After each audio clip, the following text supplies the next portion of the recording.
अयोध्या की बात चलते हैं एक और धर्म की नगरी उज्जैन में, और वहां से आपको कुछ ऐसी तस्वीरें दिखाते हैं जो इस वक्त देश के करोड़ों लोगों के साथ मध्य प्रदेश सरकार और उज्जैन की पुलिस को परेशान कर रही है, क्योंकि इसमें कट्टर सोच का विस्फोटक डिस्प्ले है।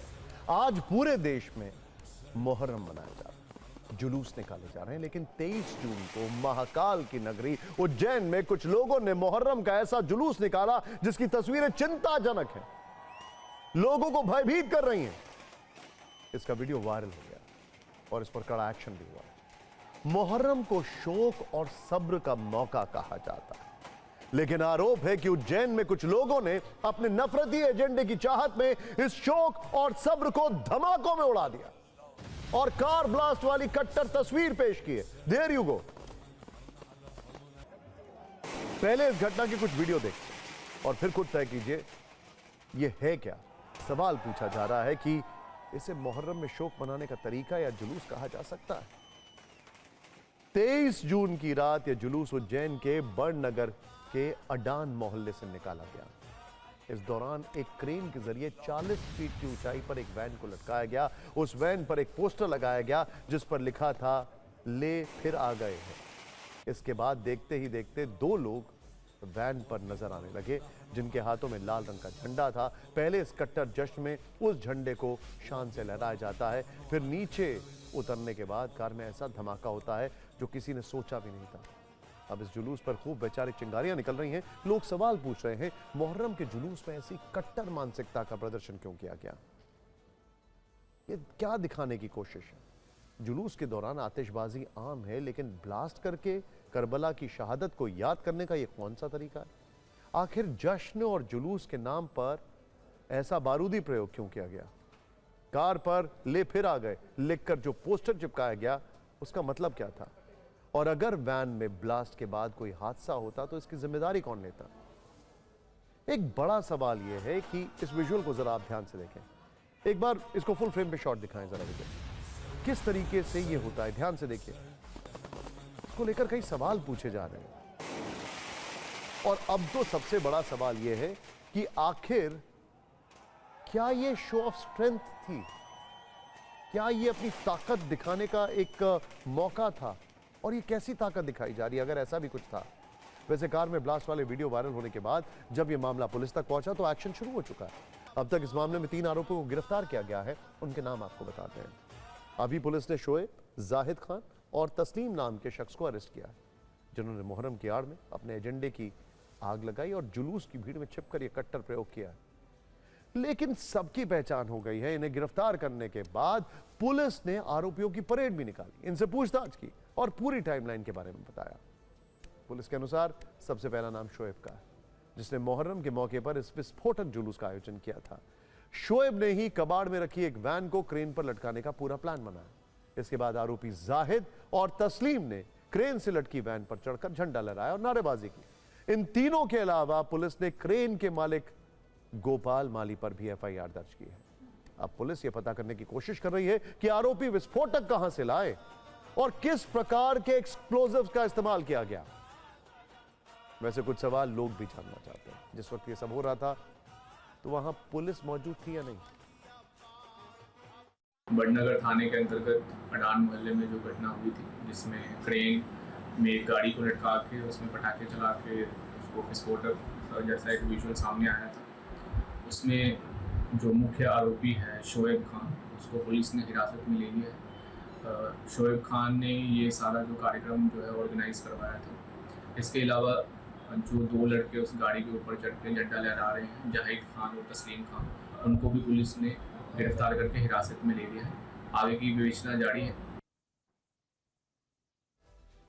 हम इस खबर में आगे बढ़े उससे पहले मुहर्रम को जान लेते हैं। मुहर्रम की 10 तारीख को जुलूस निकाला जाता है। यह मुस्लिम समुदाय के लोगों के लिए गम का मौका है। मुहर्रम के महीने की 10 तारीख को पैगंबर मोहम्मद साहब के नवासे इमाम हुसैन और उनके परिवार ने इराक के करबला में सच्चाई के लिए लड़ते हुए बड़ी कुर्बानी दी थी। तब उन्होंने क्रूर शासक यजीद के जुल्म के आगे झुकने से इनकार कर दिया था।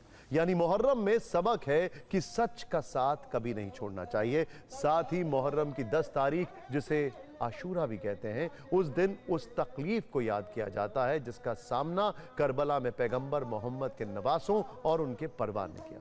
इसीलिए अलग अलग तरह के मातम किए जाते हैं, लेकिन अपने कट्टर एजेंडे के तहत वैन में ब्लास्ट करके शोएब, जाहिद और तस्लीम ने एक तरह से इस भाव का अपमान किया है।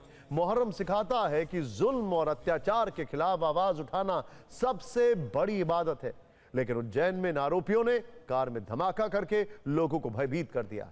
इस पर राजनीतिक प्रतिक्रियाएं भी आ रही हैं।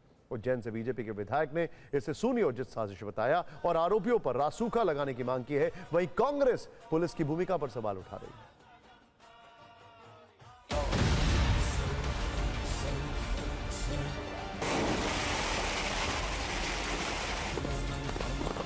ये आपराधिक प्रवृत्ति की घटना है। इस घटना पर सरकार ने संज्ञान लिया है। अभी भी हम पुलिस को आग्रह पूर्वक कह देना चाहते हैं कि 3 लोगों की अरेस्टिंग से काम नहीं चलेगा। 300 लोगों पर आपराधिक कायम करो, विस्फोट के आपराधिक कायम करो, कहां से विस्फोट आया इसकी जानकारी करो और इनके खिलाफ रासुका जैसे प्रकरण बनाए जाएं, क्योंकि इनका ये कृत्य शांति प्रिय जुलूस का नहीं है। इनका कृत्य एक तरह से सुनियोजित आतंकवादी के तरीके वाला है।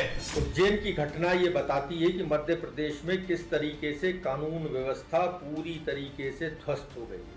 हजारों लोग वहां इकट्ठा थे और धार्मिक आयोजन हो रहा था, और उसमें अगर ऐसी कोई घटना हुई है तो पुलिस वहां क्या कर रही थी? पुलिस ने तुरंत रोका क्यों नहीं लोगों को? कांग्रेस पार्टी ये मांग करती है कि निष्पक्ष और स्वतंत्र जांच होनी चाहिए।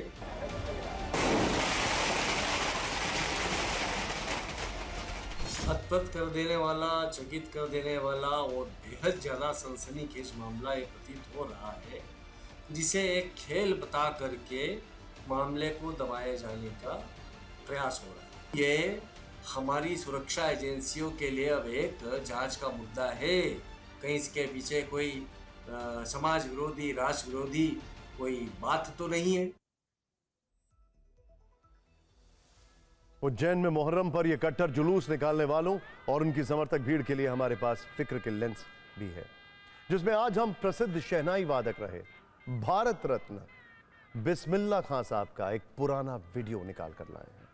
उस्ताद बिस्मिल्लाह खान मुहर्रम के जुलूस में लोगों की भीड़ के बीच सड़क पर चलते हुए हमेशा शहनाई बजाते थे। वो मुहर्रम के दौरान अपने सभी मांगलिक कार्यक्रम रद्द कर देते थे, यानी किसी भी शुभ काम में उस दौरान वो शहनाई नहीं बजाते थे, किसी कार्यक्रम में नहीं जाते थे, चाहे कितने भी पैसे उन्हें ऑफर किए जाएं। इस पुराने वीडियो में भी वो मुहर्रम के जुलूस में शामिल होकर पैदल चलते हुए शहनाई पर शोक गीत की धुन बजा रहे हैं। सादगी, इसे सादगी कहते हैं, और इसे शक्ति प्रदर्शन या फिर कट्टरता। स्पष्ट है, उज्जैन में लोगों की भीड़ में शामिल कुछ लोग यहां दुख मनाने नहीं आए थे, बल्कि उनका बारूदी एजेंडा लोगों के दिलो दिमाग में आग लगाने का था।